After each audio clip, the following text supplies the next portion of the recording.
ஓம் சாந்தி. இன்றைய முரளி 22 ஜனவரி 2026 பாப்தாதா மதுபன். இனிய குழந்தைகளே, படிப்புக்கும் தெய்வீக நடத்தைக்கும் ரிஜிஸ்டர் வையுங்கள்.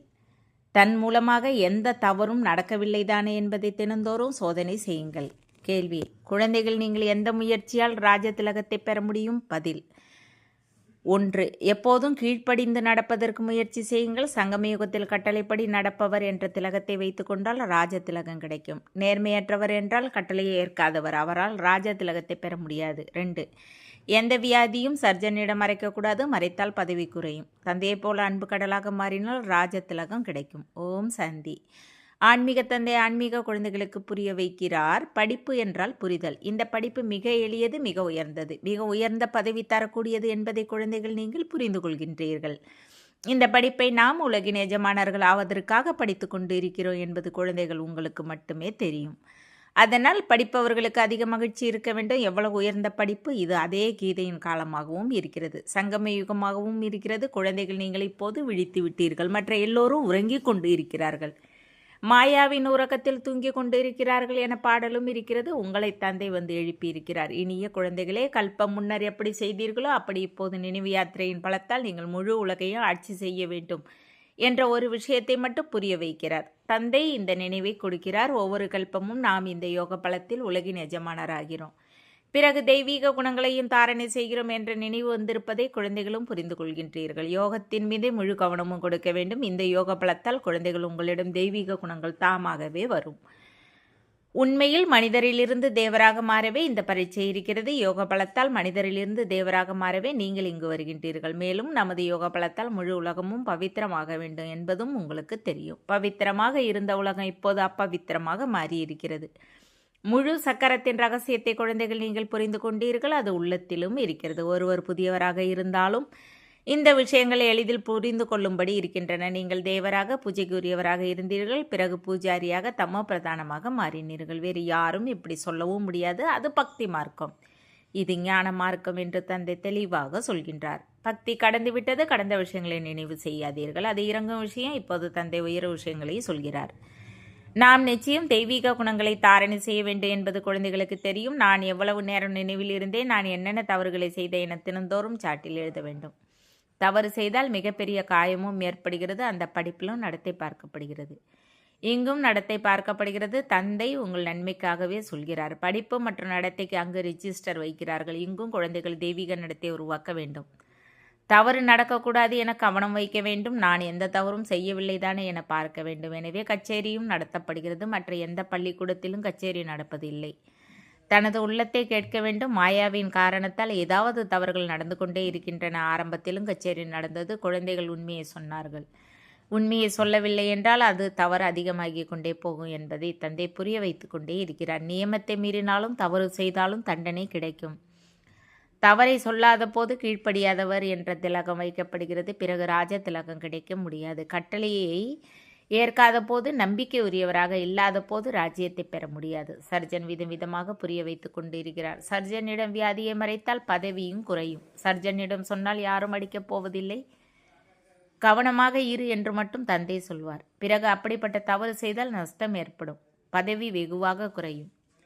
அங்கே தெய்வீக நடத்தை இயல்பாக இருக்கும். இங்கே முயற்சி செய்ய வேண்டும். அடிக்கடி பெயிலாகக்கூடாது. குழந்தைகளே அதிக தவறு செய்யக்கூடாது என்று தந்தை சொல்கிறார். தந்தை பெரிய அன்பு கடல், குழந்தைகளும் அப்படி ஆக வேண்டும். தந்தையைப் போல குழந்தை ராஜா, ராணியைப் போல பிரஜைகள். தந்தை ராஜா ஆவதில்லை. தந்தை நம்மை அவருக்கு சமமாக மாற்றுகிறார் என்பது உங்களுக்கு தெரியும். தந்தைக்கு என்ன புகழ் பாடுகின்றார்களோ அது உங்களுக்கும் இருக்க வேண்டும். பாப் சமானாக வேண்டும். மாயா மிக பிரபலமாக இருக்கிறது. உங்களை ரிஜிஸ்டர் வைக்க விடுவதில்லை. மாயாவின் அகப்பிடியில் முழுமையாக சிக்கி இருக்கிறீர்கள். மாயாவின் சிறையிலிருந்து வெளிவர முடியவில்லை. நீங்கள் உண்மையை சொல்வதில்லை. அதனால் சரியான நினைவின் சாட் வையுங்கள் என்று தந்தை சொல்கிறார். காலை எழுந்து பாபாவை நினைவு செய்யுங்கள். தந்தைக்கு புகழ் பாடுங்கள். பாபா, நீங்கள் எங்களை உலகின் எஜமானர்களாக மாற்றுகின்றீர்கள், அதனால் நாங்கள் உங்களுக்கு புகழ் பாடுகின்றோம். பக்தி மார்க்கத்தில் எவ்வளவு புகழ் பாடுகின்றார்கள் அவர்களுக்கும் எதுவும் தெரியாது. தேவர்களுக்கும் புகழே இல்லை. பிராமணர்கள் உங்களுக்கே புகழ் இருக்கிறது. அனைவருக்கும் சத்கதி கொடுப்பவரும் ஒரு தந்தையே. அவர் படைப்பவராகவும் டைரக்டராகவும் இருக்கிறார். அவர் சேவையும் செய்கிறார். குழந்தைகளுக்கு புரியவும் வைக்கிறார், நடைமுறையில் சொல்கிறார். அவர்கள் சாஸ்திரங்களிலிருந்து மட்டும் பகவானின் வாக்கை கேட்டுக்கொண்டிருக்கிறார்கள். கீதை படித்து வருகிறார்கள். பிறகு அதிலிருந்து என்ன கிடைக்கிறது? எவ்வளவு அன்போடு அமர்ந்து படிக்கின்றார்கள், பக்தி செய்கின்றார்கள். எனினும் இவற்றால் என்ன நடக்கும் என்பது தெரியாது. நாம் ஏணியில் கீழே இறங்கிக் கொண்டு இருக்கிறோம் என்பது தெரியாது. நாளுக்கு நாள் தமோ பிரதானமாக மாறியே தீர வேண்டும். நாடகத்தில் அப்படியே நிச்சயிக்கப்பட்டு இருக்கிறது. இந்த ஏணியின் ரகசியத்தை தந்தையை தவிர வேற யாரும் புரிய வைக்க முடியாது. சிவபாபாவே பிரம்மா மூலமாக புரிய வைக்கிறார். இவரும் தந்தையிடமிருந்து புரிந்து கொண்டு பிறகு உங்களுக்கு புரிய வைக்கிறார். முக்கிய பெரிய டீச்சர், பெரிய சர்ஜன் தந்தை மட்டுமே. அவரையே நினைவு செய்ய வேண்டும். பிராமணியை நினைவு செய் என்று அவர் சொல்வதில்லை. நினைவு ஒருவரையே செய்ய வேண்டும். ஒருபோதும் யாரிடமும் மோகம் வைக்கக்கூடாது. ஒரு தந்தையிடமிருந்தே அறிவுரை பெற வேண்டும். மோகமற்றவராகவும் ஆக வேண்டும். அதற்கு பெரிய முயற்சி தேவை. முழு பழைய உலகின் மீது வைராக்கியம் வைக்க வேண்டும். இது அழிந்து கிடக்கிறது. இதன் மீது ஆசை அல்லது மோகம் எதுவுமே இல்லை. எவ்வளவு பெரிய பெரிய கட்டிடங்களை கட்டிக்கொண்டே இருக்கிறார்கள். இந்த பழைய உலகம் இன்னும் எவ்வளவு காலம் இருக்கு என்பது அவர்களுக்கு தெரியாது. குழந்தைகள், நீங்கள் இப்போது விழித்திருக்கிறீர்கள், பிறரையும் விழிக்க வைக்கிறீர்கள். தந்தை ஆத்மாக்களையே எழுப்புகிறார். தன்னை ஆத்மா என உணருங்கள் என அடிக்கடி சொல்கிறார். சரீரம் என நினைப்பது உறங்குவதைப் போல இருக்கிறது. தன்னை ஆத்மா என உணருங்கள். தந்தையையும் நினைவு செய்யுங்கள். ஆத்மா அழுக்காக இருப்பதால் சரீரமும் அழுக்காக கிடைக்கிறது. ஆத்மா தூய்மையாக இருந்தால் சரீரமும் தூய்மையாக கிடைக்கும். நீங்களே இந்த தேவி தேவர் குலத்தில் இருந்தீர்கள், பிறகு நீங்களே அப்படி ஆவீர்கள் என்பதை தந்தை புரிய வைக்கிறார். எவ்வளவு எளிதாக இருக்கிறது. அப்படிப்பட்ட எல்லையற்ற தந்தையை நாம் ஏன் நினைவு செய்ய மாட்டோம்? அதிகாலையில் எழுந்தும் தந்தையை நினைவு செய்ய வேண்டும். பாபா, நீங்கள் எவ்வளவு அதிசயம் செய்கிறீர்கள். எங்களை எவ்வளவு உயர்ந்த தேவி தேவர்களாக மாற்றிவிட்டு நீங்கள் நிர்வாண தாமத்தில் அமர்ந்திருக்கிறீர்கள். இவ்வளவு உயர்வாக வேற யாரும் மாற்ற முடியாது. நீங்கள் எவ்வளவு எளிதாக்கி சொல்கிறீர்கள். எவ்வளவு நேரம் கிடைக்குமோ அப்போது வேலை வெட்டி செய்து கொண்டே தந்தையை நினைவு செய்ய முடியும் என்று தந்தை சொல்கிறார். நினைவே உங்கள் படகை கரை சேர்க்கும். அதாவது கலியுகத்தில் இருந்து அந்த பக்கம் சிவாலயத்திற்கு அழைத்து செல்லும். சிவ ஆலயத்தையும் நினைவு செய்ய வேண்டும். சிவபாபா ஸ்தானத்தையும் செய்த சொர்க்கம். எனவே இரண்டின் நினைவும் வருகிறது. சிவபாபாவை நினைவு செய்தால் நாம் சொர்க்கத்தின் எஜமானர்கள் ஆவோம். இந்த படிப்பே புது உலகிற்காக இருக்கிறது. தந்தையும் புது உலகை உருவாக்க வந்திருக்கிறார். தந்தை வந்து நிச்சயம் ஏதாவது காரியத்தை செய்வார் தானே. நான் நாடகத்திட்டப்படி பாகத்தை நடிப்பதை நீங்கள் பார்க்கவும் செய்கிறீர்கள். குழந்தைகள், உங்களுக்கு 5000 வருடங்களுக்கு முந்தைய நினைவு யாத்திரையும் உலகின் முதல் இடைக்கடையின் ரகசியத்தையும் சொல்கிறேன்.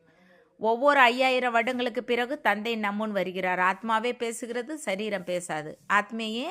ஆத்மாவையே தூய்மையாக்க வேண்டும் என்று தந்தை குழந்தைகளுக்கு அறிவுரை கொடுக்கிறார். ஆத்மா ஒரு முறையே தூய்மையாக வேண்டி இருக்கிறது. நான் அநேக முறை உங்களுக்கு கற்பித்திருக்கிறேன், மீண்டும் கற்பிப்பேன் என்று தந்தை சொல்கிறார். அப்படி எந்த சன்னியாசியும் சொல்ல முடியாது. நான் நாடகத்திட்டப்படி கற்பிக்க வந்திருக்கிறேன் என்று தந்தையே சொல்கிறார்.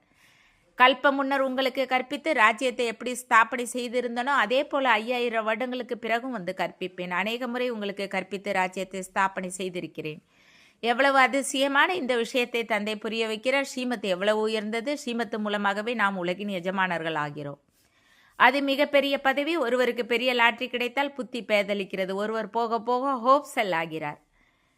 என்னால் படிக்க முடியாது, நான் எப்படி உலகின் ராஜ்யத்தை பெற முடியும் என்று கேட்கிறார். குழந்தைகள், உங்களுக்கு அதிக மகிழ்ச்சி ஏற்பட வேண்டும். அதீந்திரிய சுகத்தையும் குஷியான விஷயங்களை எனது குழந்தைகளிடம் கேளுங்கள் என்று தந்தை சொல்கிறார். நீங்கள் அனைவருக்கும் குஷியான விஷயங்களை சொல்வதற்கு போகின்றீர்கள். நீங்களே உலகின் எஜமானர்களாக இருந்தீர்கள். பிறகு 84 பிறவிகள் எடுத்து அடிமை ஆனீர்கள். நான் அடிமை, நான் உங்கள் அடிமை என பாடவும் செய்கின்றார்கள். தன்னை தாழ்ந்தவர் என்று சொல்லி சிறியவராக நடந்து கொள்வது நல்லது என நினைக்கின்றார்கள். தந்தை யார் என்பதை பாருங்கள். அவரை யாருக்கும் தெரியாது. அவரையும் நீங்கள் மட்டுமே அறிவீர்கள். தந்தை எப்படி வந்து அனைவரையும் குழந்தை குழந்தை என்று சொல்லி புரிய வைக்கிறார். இது ஆத்மாக்கள் மற்றும் பரமாத்மாவின் மேலா.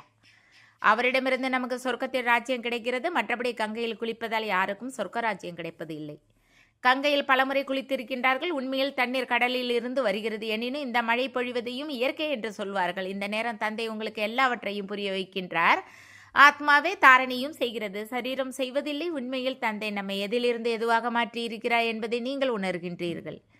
குழந்தைகளை, தன் மீது இரக்கம் கொள்ளுங்கள் என இப்போது தந்தை சொல்கிறார். நியமத்திற்கு புறம்பாக எதையும் செய்யாதீர்கள். தேக அபிமானி ஆகாதீர்கள். தேவையில்லாமல் உங்கள் பதவியை குறைத்துக் கொள்வீர்கள்.